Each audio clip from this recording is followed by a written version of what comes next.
Hello guys, good morning. Guys, meron tayo ngayong gagawin na ano siya, Epson L360 siya. So, yung problem daw nito guys, pag in-on mo siya, so in-on natin siya. Ayan. So, in-on natin siya, gumagalaw naman yung ayan. So, hindi pa to, kailangan steady to bago natin masabing okay yung printer. So, ngayon guys, hintayin natin mag-steady. Ayan guys, makikita natin na nagbi-blink, meron siyang error. So, 2 blinking light to. So, ito guys, yung common cause palagi nito, it's either sa mechanical niya guys. Pwedeng yung mga cable niya,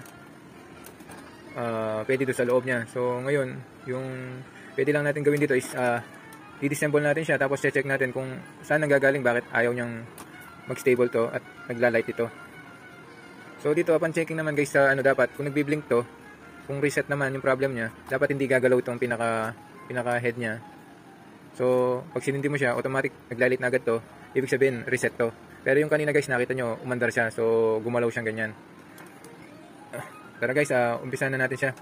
So, ito guys, kung magustuhan nyo yung natin, i-subscribe na lang yung video natin guys. Yung upload natin, Paano Ba Kuya TV. Thank you guys. Pero kung ayaw naman subscribe, maski thumbs up lang, pwede na sa akin guys. Thank you so much and God bless. Tara guys, umpisahan na natin to. So, gagawin natin, patayin na natin siya. So, yan. So, guys, kung makikita nyo, kung meron kayong mga Epson na ganito, yung mga unang model ng mga Epson, L210, L220, mga ganitong model niya. Pero ito guys, matitibay naman to. Ito, dito meron siyang isang screw. So, pag i-disassemble nyo siya, ganito. So, kalagin nyo to. Ayan, meron siyang isang screw. So, itabi nyo. Tapos, paano nyo tatanggalin, ganyan guys. Iangat nyo siya, iangat nyo ganyan, tapos gaganyanin nyo muna. Tapos dito kasi, makikita nyo, meron din siyang screw rito isa. So dito siya, so tatanggalin natin siya. Nandito sa side.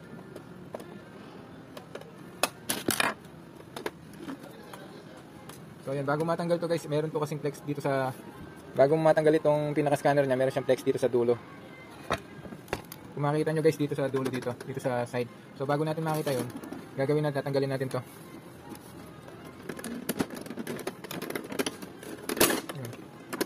So huwag kayong matakot guys, hindi naman masisira to dahil medyo matibay na klaseng printer to. Okay, medyo ayusin ko lang yung cam natin.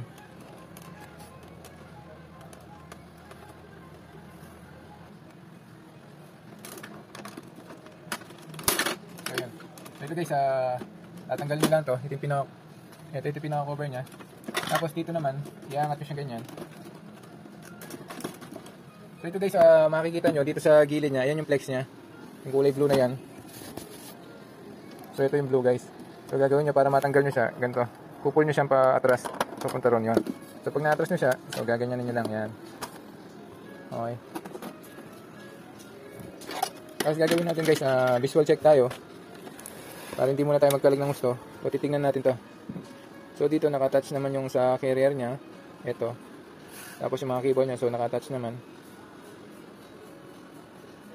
So ayun guys. So gagawin natin guys, ano pa tayo? Idig pa natin yung pagtingin natin sa loob nya. So ngayon, ito naman, pag babaklasin nyo to, dito lang to. Meron siyang nakatagong screw rito. Ito siya dito. So papasok nyo to, tapos paikutin nyo guys. Meron siyang screw ron.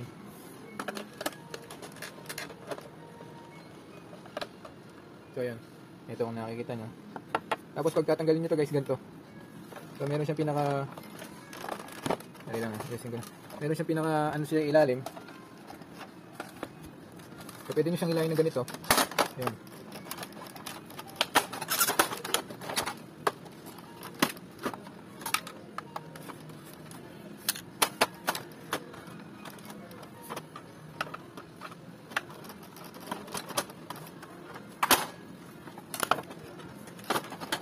Ayan. So ganyan siya. So ito guys, ano siya, marumi siya. So gagawin natin siguro, linisin natin yung buong board nya. So malay natin, baka doon natin makita kung ano yung sira nya. So mapagana natin siya dahil matagal na to daw na stock guys. Oo, nagagamit pala. So yung problema, bigla na lang siya nagkaroon ng error. Okay.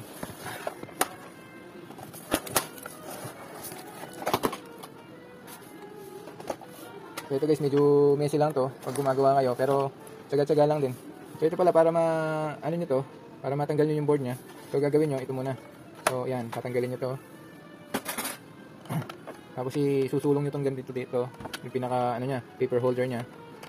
Tapos ano nyo tong mga flex nya. So bubunutin nyo sila. Ayan. So dito guys, tsaga-tsaga lang kayo. Tapos ito yung may mga screw sila.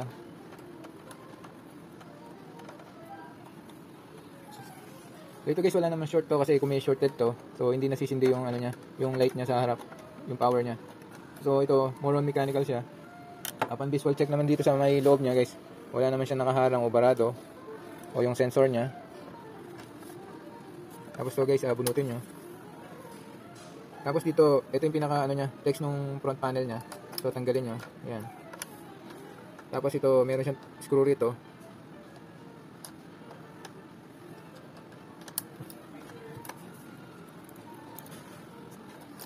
Ayan guys, ito. Tapos yung ano niya, dito yung power niya guys.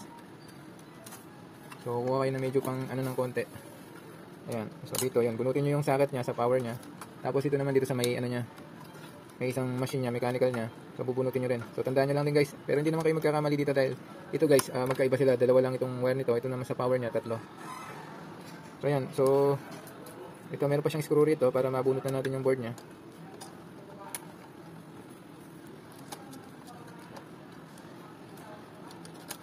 Ayan. So guys, ang dumi. Ayan guys, kung gagawa kayo nito, mas mabuting i-video nyo guys, para hindi kayo magkamali pag binalik nyo siya. So ayan, dahan-dahanin nyo lang itaas. Tapos meron pa siya rito guys, ito yung sa ano niya naman, sa sensor niya. So bubunutin nyo lang siyang ganito.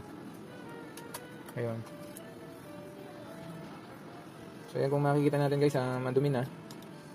Try natin siyang initin tapos pagpagin. Ito, pagpagin muna natin.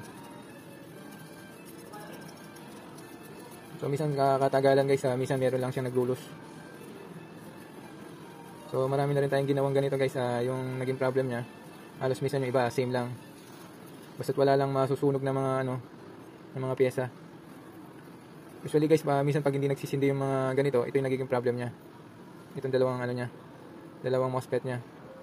Meron siyang short. Kailangan nito pag kinonect mo sa digital multimeter, hindi siya magbabuzzer. Kung i-test mo tong isang pin, tapos tong isang pin, kailangan wala siyang buzzer. Pag nag-buzzer to, ibig sabihin shorted sila.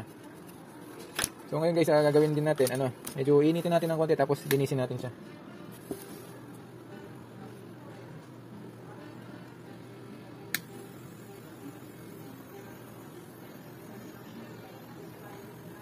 So ito guys, kung wala kayong pang hot air na ganito, okay lang.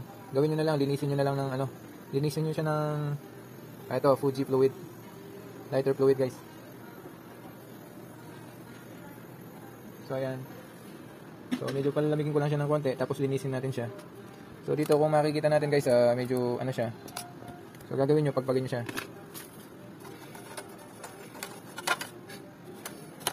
So ito guys, pag naglilinis kayo nito, medyo dahan-dahanin nyo lang kasi maraming sensor yung mga printer na to. Meron lang hindi nabalik na sensor dito guys na isa. So may magmamalfunction na yung nyo. Magkaka-error na mismo yung printer nyo. Okay. So ngayon gagawin natin, linisin natin. Guys, minsan yung mga gantong board, minsan tatagalan, para yung problem nila. So minsan nagkakaroon sila ng error dahil marumi sila o kaya hindi na gano'ng nakadikit yung mga pyesa niya. Lalo na kung marami sa paligiran nyo, pinapasukan siya ng ipis. Yun ang nagiging problem nito guys. Lalo na pag umihi yung ipis dito sa mga niya, ito sa mga pin nito, yun ang nagiging cause. Ayan guys, medyo slow lang natin ng konti. So ngayon i-try na natin siyang ibalik, tingnan natin. So dito naman sa visual check natin dito, so wala na siya, malinis na siya. So makikita natin malinis na. So ito dito sa mga pasukan ng mga socket niya, medyo i-brush nyo rin. Yan, tapos guys ito, pwede na natin siyang ibalik muna. Tingnan natin kung mapapagana natin siya. So mamaya hindi ko muna ibabalik yung niya, yung mga ibang housing niya. So gagawin muna natin, i-attach ko muna ito.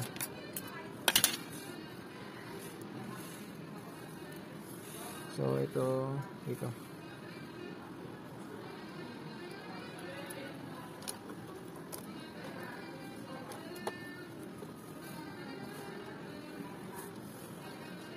Tapos dito tayo guys. Guys, ito kailangan to meron siyang tornilyo rito kasi yung pinaka heatsink nung dalawang MOSFET. So dito yung pinaka heatsink niya, kailangan nakadikit yung dalawang MOSFET dito, pinakalikod niya. Para yung init ma-absorb nitong bakal, so hindi mag-overheat yung board niyo.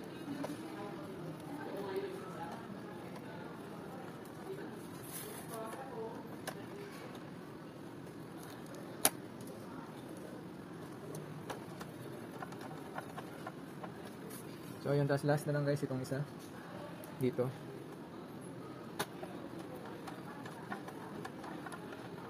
Mas meron pa siya isa dito.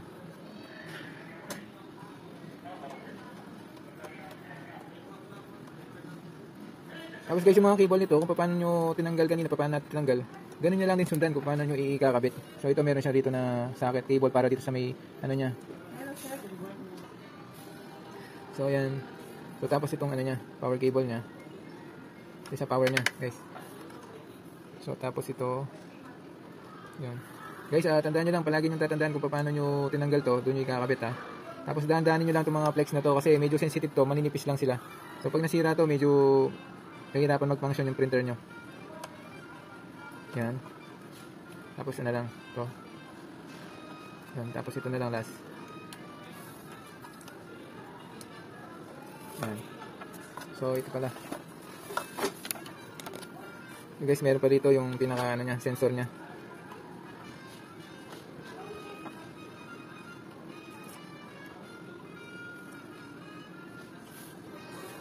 Ayun. So nakakabit na natin sila. So ngayon gawin natin i-test. I-test fit muna tayo, tingnan natin kung sisindihan natin siya, kung mag-okay siya. So ito lalagay natin muna yung ano niya, pinaka scanner niya.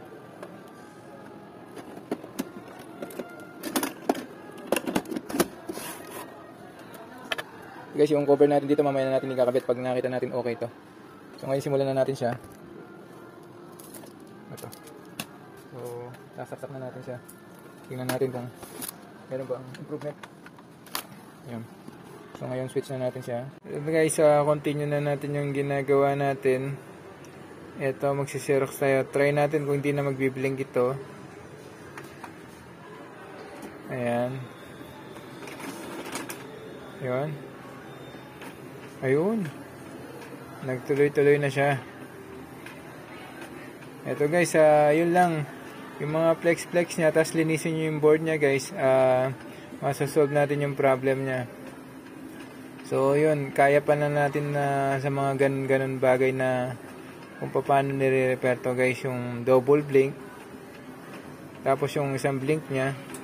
So minsan kasi guys sa katagalan, sa nakakalug yung mga printer natin. So yun ang nangyayari. So ito naman regarding sa printout niya. So okay naman. So yun guys, dito na natin tinatapos yung upload natin, yung video natin. Yung video na tutorial natin. Sana guys, kung nagustuhan nyo, subscribe naman channel natin, o kaya kung ayaw nyo mag-subscribe guys, maski thumbs up lang, okay na. Thank you guys, God bless. See you sa muli natin mga tutorial. Thanks.